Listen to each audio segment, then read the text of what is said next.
Evening. Welcome. Very conversation with KL. Thank you for joining every Tuesday and Thursday. Let me turn this down. Every Tuesday and Thursday from 10 to 10:30, discussing literary works, my literary journey, my writing motivations, just things that are connected to my passion of writing. And as you've heard me say, I am trying to regain my passion. And with everything going on in the world right now, as well as with myself, it is definitely something that I have to really focus on to do. But I have a lot on my plate that I'm trying to deal with. So I want to say thank you so much for excuse me, for joining. And so let me just go through some quick things real quick. And we are streaming on actually four different platforms: Facebook Live, YouTube Live, Periscope, and LinkedIn.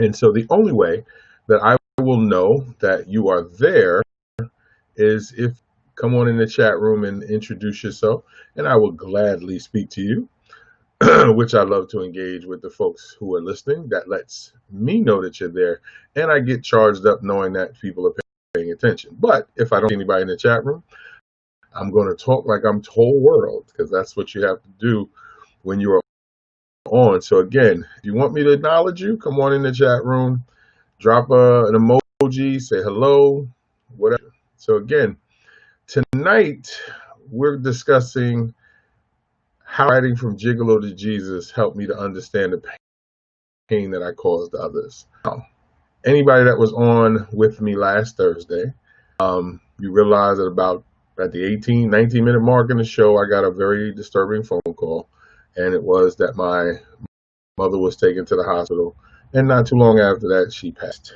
And it has been a difficult. Hey, Tiff, how we doing, love? Good evening. It has been a difficult 4 or 5 days, but I am a realist. And what that means is that I understand death, not that I cheer it on, not that I want to deal with it, but I deal with it. And I don't get all bent out of shape. I love my mother to death, but the Lord rendered his decision, and I'm okay with that. And my job now is to keep these feet firmly on the ground for as long as I have life in my body, and try to make her memory part of my motivation. And that's what this is about. But tonight is not about that. Tonight is just discussing my book, From Gigolo to Jesus, and some of the things that I've learned, some of the things that I've taken away from my book.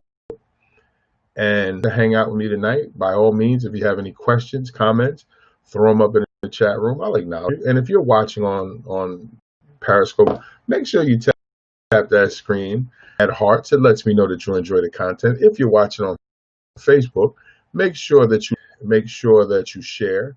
What's going on, Dave? Nah, no problem. I appreciate that, brother. Appreciate the condolences. If you're watching on Facebook, make sure you like it. Do that now so you don't forget. And when you share, and you should share, make sure that you share it with letting somebody know why you're sharing it. We share so much that people actually get to the point that they're like, I'm not watching that. Tell them why. Say, yo, you need to check this dude out, or you need to listen to what he's saying. Give them a reason to check me out. And then the third thing that I always ask for is support. But you don't have to do that right now. It's on me to give you reason to support. So that's my job. I have to perform for that support. And that's what I'm hopefully going to do before we get to the end of tonight's show. And again, I'm also on Monday, Wednesday, and Friday with Unapologetically Keith. Wednesday and Friday, 9:30 to 10 o'clock. Literary Conversation with KL is Tuesday and Thursday. All right, now let's get started. So here we have Gigolo to Jesus. If you have not seen my book, if you have not read my book, you need to go pick my book up. And I am not just telling you to go buy my book for the sake of buying it. And I'm telling you because I use my book as a way, I use From Gigolo to as a way to open up the door to the relationship counseling that I do, a lot of the conversation that I do. I do some mentoring men at the prison. And the reason why is because I decided to take the time out to put my dirt in a book. And what I mean by my dirt is often we meet people and we meet who they are now, and that's a good thing. But when you can get an idea of what someone has been through, and you can hear a person's testimony, and you can understand the trek that they have been on to get to where they are, not only does it give you greater insight, it allows you to take a deeper look at yourself. Now, I got the idea from Gigolo to Jesus in the Bible, believe it or not. And I was reading about Paul in the New Testament. I realized about Paul, the zealot. And a zealot is somebody who is just fanatical about when at one point it was attacking Christians. And later on, he became a very strong advocate for Christians. Actually became the cat that wrote 19 of the 26 epistles in the New Testament. But what got me about Paul was when Paul would meet people, he would introduce himself as Paul, get you comfortable. But then he would explain to them, but you knew me as Saul. Name, they knew that Saul was a cat that killed people. And they didn't really know how to take him. And he was worried about it because his whole thing was, you can bug out on who I used to be, or you can rock with them that I am now. So when I got to thinking about that, I said, you know what? I'm going to tell my story. And by deciding to tell my story, because I didn't want somebody else to tell it. I did not want somebody else saying, well, this is who Keith K.L. Belvin is. No. You can say, you can tell your own story of me, but I'm going to speak for myself. And because I publish my own books, I publish my own story. Flex, what's going on? I'm on my way home from work. There we go. What's up, Flex? Welcome, brother. And yo, I got your book, Flex. I got to get that out to the mail. I didn't go out. I didn't leave the house today, but I got you. I got you. Shout out to Flex for the continuous support. Thank you for being here tonight. So I decided I was going to write my book. And then the question was, how much do I put in? How much do I tell? Well, I told a lot. I really told a lot. I really decided to tell a lot. I didn't tell everything. I could have, but I didn't tell everything. So here's what I want to share tonight is, in going back over and thinking about what I was going to talk about last week. And I realized in going back over my book, but it's something that I had focused on over the years, is just sitting and thinking about how much damage I did to other people, especially women. How painful my existence had became to other people when you're living as selfishly as I was. And so when you're a certain way for 37 years, you do some damage. And when you come to an epiphany and you come to the realization that it's time for you to change, it's not that easy, because you have a lot of people who cling to the you they know you to who you were. And they love that person because they love the nastiness, they love everything about it, they love it all. And when you start to wake up and say, I can't be that person, you now have to not only figure out how to change yourself, how do you distance yourself from those who love the negative you? And so in writing my book, that was part of it too, because I needed to put this down and get it out there so people could get it, people could understand it. And then I wanted to help people too. I wanted to be able to go, well, if he felt that way, let me put mine out there. Or if it was a female looking at my story, she could look at her man and go, you was like that? Worse. Or yeah, I was the same, or not as bad as him. So let me just give you real quick. I want to give you some of the content. I want to give you some of the chapters that are in the book. So I walk you through teenage years versus love, the addiction, which is sex, abortions and miscarriage, which I'm going to go into it further as we go along. Being married for the first time, beautiful women in the internet, becoming a father, the motel, hearing the Lord's voice and finding love, Bible study, paying for your sins, my growing family, becoming a writer, and then, of course, the conclusion. And I walk you through it when I'm invited to speak at churches, or when I go out to speak at organizations and stuff like that. I have, look, excuse me.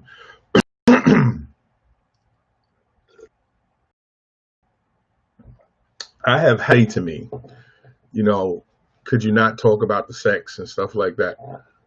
Really? No. It's part of my testimony. Now, I'm not going to glorify it, but I'm going to talk about it because it's not connects so many people for so many reasons. And a lot of people don't want to discuss sexual situations, especially in the church. And all of a sudden, we got all these prudes, but they got every Mary B. Morrison book that ever was written, every Zane book that was ever written, and they've seen every other show that's ever been created. And many of them don't go to Bible study on a week because they watching Power or Empire, whatever. But anyway, that's just me.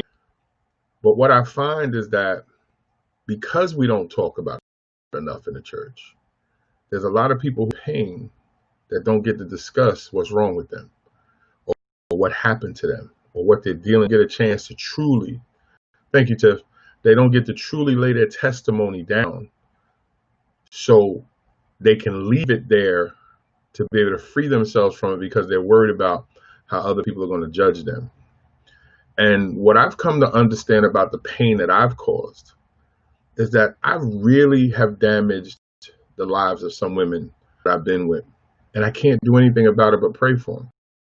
I've apologized. Yes, I've apologized publicly. I've apologized privately. I've changed my life. But just because my life changes and my life got better, that doesn't mean that the women who are affected by dealing with me, if their life got better. And when you go back and look at the damage and you know that there's nothing, you live with it, it's tough because when you look back on how you were and you see what you did to other people, and it's like, my God, but there's not too much you can do. But I want to share with you something. This is from the book, Gigolo to Jesus. I want to share with you because this was written in 2000, I guess in 2006, and finished until 2010. Yeah, 2010. I published it in 2011. So I'm reading from page 33, and it's the abortions and miscarriages chapter. So abortions and miscarriages. A responsible man will take the necessary precautions to avoid many of the mistakes I made. But because, hold on a second, I want to be able to see the chat here in case somebody pops in. Okay, and if you're watching, if you just tuned in, you're watching Literary Conversation with K.L. Belvin every Tuesday and Thursday from 10 to 10:30. And we're talking about what I learned from my book, From Gigolo to Jesus. Right now I'm on page 33. A responsible man will take the necessary precautions to avoid mistakes I made. But because I am not that man, I did everything I could not to be held accountable for my actions. When I first decided to write my story, I had to decide how much of me I was going to reveal. The number of pregnancies I had a hand in, that ended in abortions and miscarriages, I am not proud of it. It's also a topic I tend to avoid when I do public speaking because it's one of the emotional aspects of my life.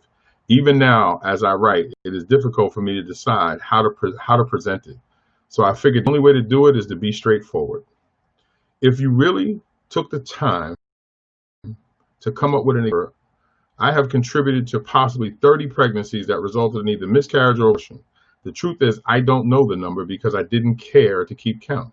When women became pregnant, I was good at convincing them not to have the baby with me. I told them that I would be the worst father in the world. Little did I realize at the time I would play on the circumstance situation. I tell women we can't have it because we haven't finished school yet. You don't want to have a baby right now because we don't have jobs. We still live with our parents. In some cases, I even threatened women with abortions. Whatever it took, I did not want to be held down with a baby. When women I slept with had a miscarriage, I felt like the luckiest man in the world. That meant it was one less trip to the abortion clinic pretending to be a concerned boyfriend. I was assured that this situation was taken care of. I would breathe when I was assured that the situation was taken care of. I would breathe a sigh of relief and move on to the next conquest. You know how cold-hearted one has to be to take enjoyment in someone losing a child?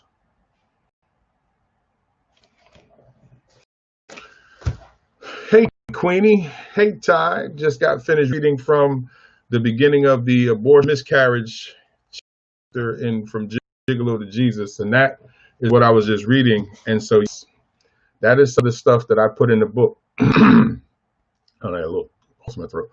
But yes, that's the type of stuff that's in the book.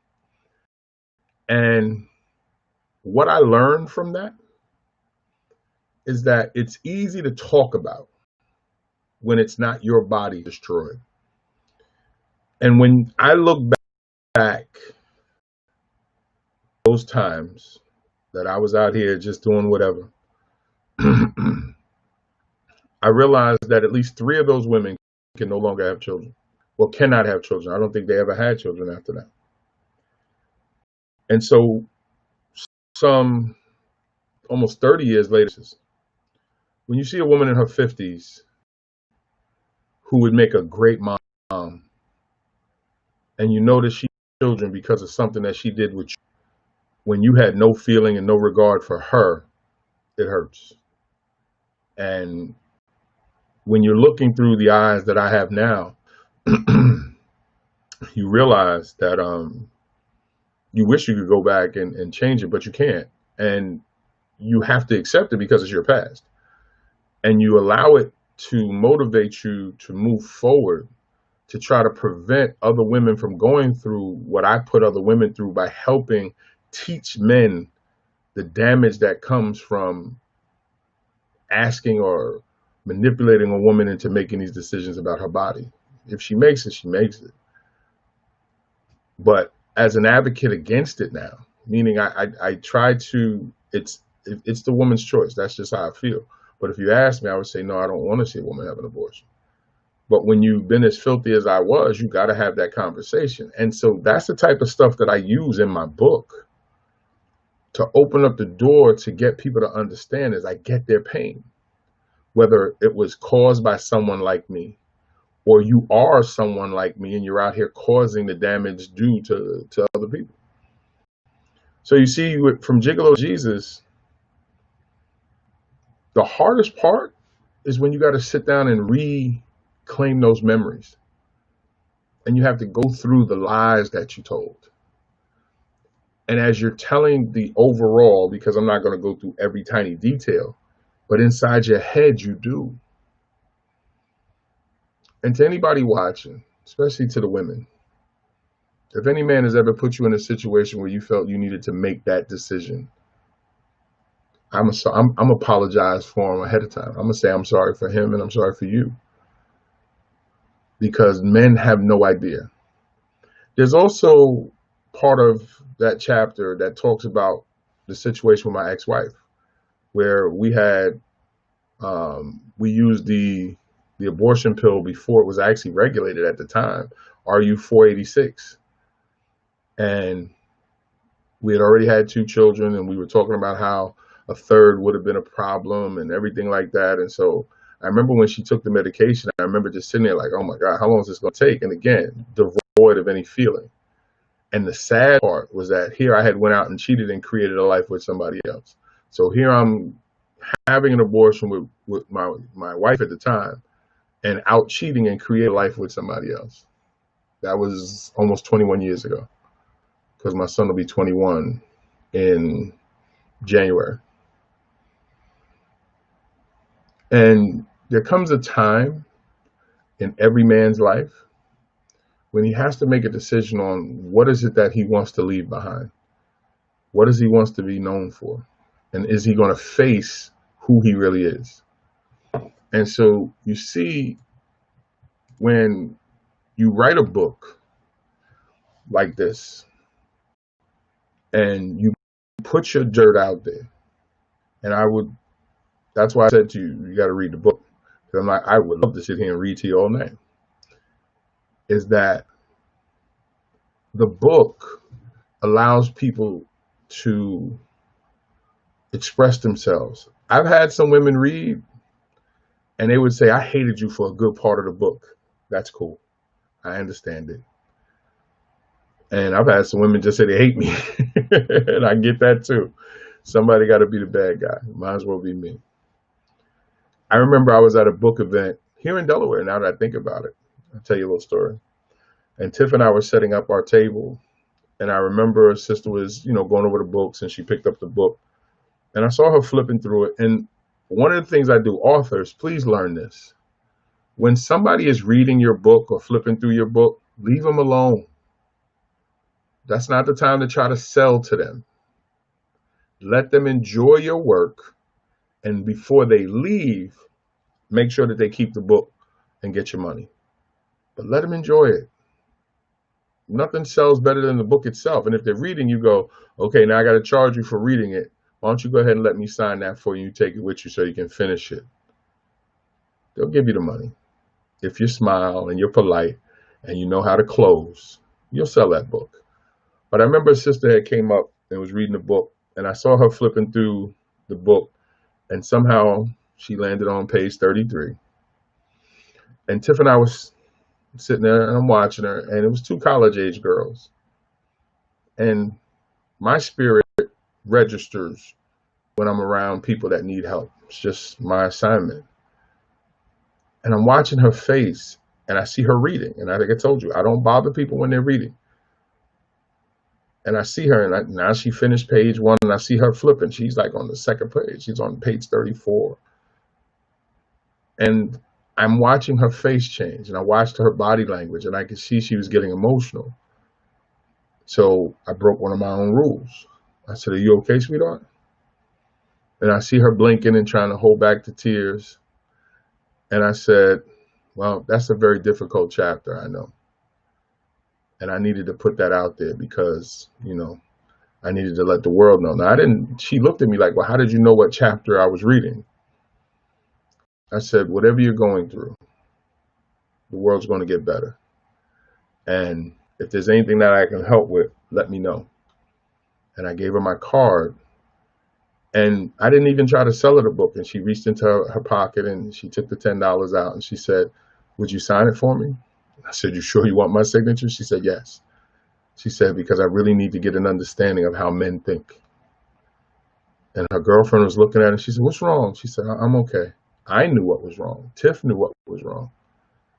And I signed it for her. And on the back of the card, I wrote, "If you need some help, you reach out to me." Now, I never heard from her again.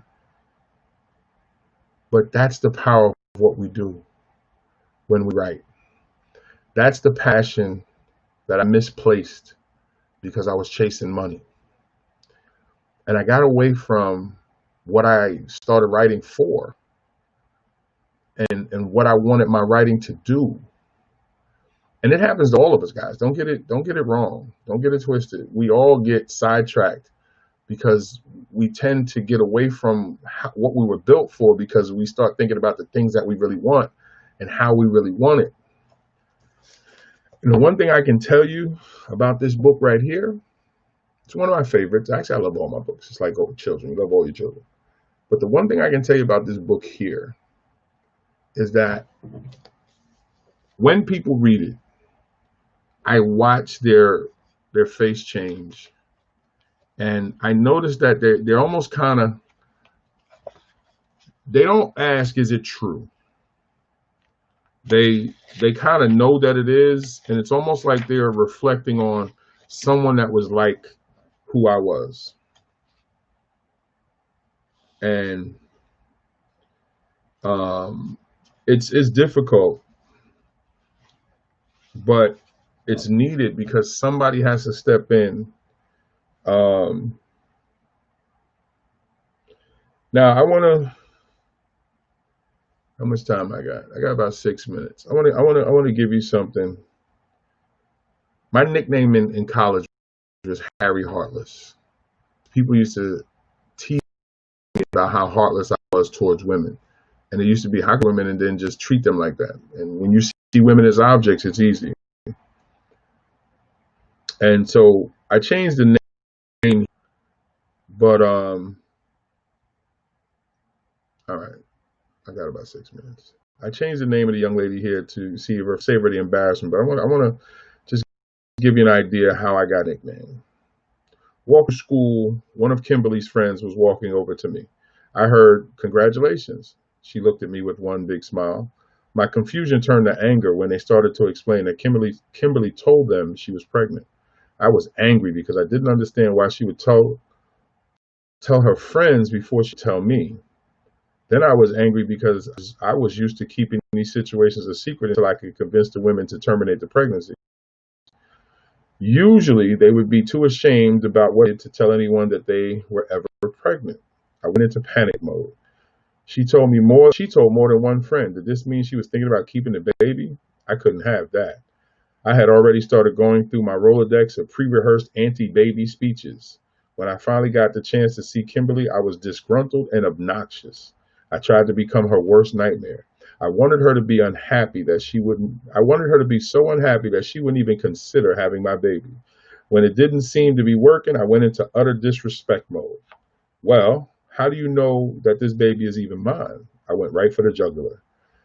I fired I fired back with words many men use, but most don't consider the damage it causes. If you have this baby, I won't have nothing to do with you or the baby. You need to choose do you want me or the baby? Players will try to turn the situation around to their advantage. They will use women's emotions about the situation and play directly to that by making it seem as if they're making a choice. You lose me with the worst thing a man could do because there is no reason to place a woman in that situation when you've already created the foolishness. It don't make any sense when it was my only weapon. It didn't make sense, but it was my only weapon. If this game was going to work to my advantage, I needed to really go all the way with it. So I really turned on the negativity. Once I had broken Kimberly down emotionally, she gave in. Hold on, there we go. Fine. I don't want to have your baby. I don't want to have anything to do with you. Days later, I was hanging out with friends. I was telling him about the situation with Kimberly and how I was happy she decided not to have the baby. Like I mentioned earlier, most of the time, when you know a stupid guy, he has stupid friends. That fuels his foolishness. My friend asked me, how do you know she really had the abortion? Now I had this sick feeling in my stomach. He continued, you know women lie, and she could be sitting around pregnant right now, and you could turn out to be a father later.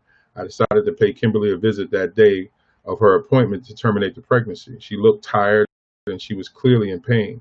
I could see it on her face. The more I thought about it, the more it hurt to know I placed a woman in this situation so many times. A sensible person would have shown some concern and compassion, but this wasn't about her. This was about me. All I was concerned about was whether or not she did what she was supposed to do. I made small talk as we sat on the couch. Well, how did it go? She went, okay, everything is taken care of. I said, yeah, but how do I know that? I asked her with the most insensitivity anyone could, but hey, it went along with the territory. Most men who are sleeping with multiple women do not have the compassion needed in this type of situation. And this is how they show. And if they show any care at all, you can believe it's not sincere. They just fake the sensitivity very well to get what they want. I could see the anger on her face. Fine, I'll show you. Kimberly walked away from me and went in the back room. When she returned, she handed me a receipt. The top of the receipt had her name on it, her address, the clinic, and below it read in bold letters, TOP. In my ultimate stupidity, I asked, what is TOP? You went to have an abortion. What does TOP mean? This doesn't make any sense. How come it doesn't say abortion? In a very loud, painful voice, she screamed, termination of pregnancy, you asshole.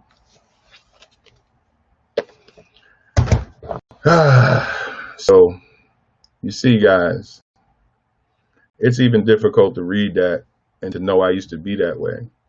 And I know a lot of you may not have ever got to see that man, and you never will again. That man is dead.